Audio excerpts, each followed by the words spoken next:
नमस्कार कविता मॅडम. तर आपल्याकडे तळेगाव दाभाडे स्टेशन रोडवरती जे शॉप आहे तिथे आपले गणपतीचे भरपूर सारे आभूषण आणि आयटम्स आलेले आहेत. तर आपण एक एक करून बघूया. येस आहेत. आणि यांच्यासाठी हा जो आहे हा हार आहे गणपतीसाठी. ही सोंडवरची जी सोंड आभूषण. येस, हा जास्वंद नवीनमध्ये आलेला हा जास्वंदी हार आहे. आणि हा जास्वंदी फूल आहे. ओके ह्याच्यामध्ये हे गणपतीचे तोडे आहेत, ओके पान सुपारी आहे, फ्रूट्स आहेत, दुर्वा आहे, कमळाचं फूल आहे. ह्याच्यामध्ये वेगवेगळ्या प्रकारचे सगळे दागिने गणपतीसाठी आपल्याकडे अवेलेबल आहेत. त्याचमध्ये हे एक नवीन प्रकार वाटीचा आलेला आहे प्रसादासाठी वाटी म्हणून हा आपण हे देतोय. खूप सुंदर असं डिझाईन आणि खूप सुंदर असा शेप आहे याचा.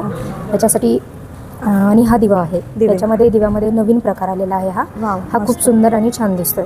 आणि हे आहे आसन गणपतीचे. हे पूर्ण सिल्वरमध्ये आहे. सिल्वर वर्क आहे पूर्णवरती. हे आसन आहे. आणि हा चांदीचा हा गणपतीसाठी शेला आहे. येस, हे पूर्ण चांदीचं वर्क केलेलं आहे. त्याच्यासाठी हे पानसुपारी, मोदक आणि हा कलश आहे. ओके, हा प्लेनमध्ये. येस, हा प्लेनमध्ये कलश आहे. ह्याच्यामध्ये तुम्हाला वेगवेगळ्या प्रकारच्या साईजमध्ये कलश अवेलेबल आहेत. ते तुम्हाला मिळून जातील. Okay, yes. आणि हे पण पाहू शकता एकदम नवीन आहे. हे नारळ आहे, नारळ पान, हा कलश आहे पूर्ण असं. हां, तर हा पण एकदम सुंदर आहे. आणि हे मोदकचे रास आहे. रास पण आहे यांच्याकडे. आणि जसं मॅडमनी सांगितलं हा सुंदर वाटीचे प्रकार आणि याच्यामध्ये पण भरपूर व्हरायटी आणि दिव्याचे हे सगळं कलेक्शन तुम्हाला मिळेल तळेगाव दाभाडे, पुन्हा गाडगे ज्वेलर्स, तळेगाव दाभाडे स्टेशन ह्या रोडला. स्क्रीनवर नंबर दिला आहे, तिथेही कॉल करू शकता आणि सुंदर व्हरायटी यांच्याकडून घेऊन जाऊ शकता.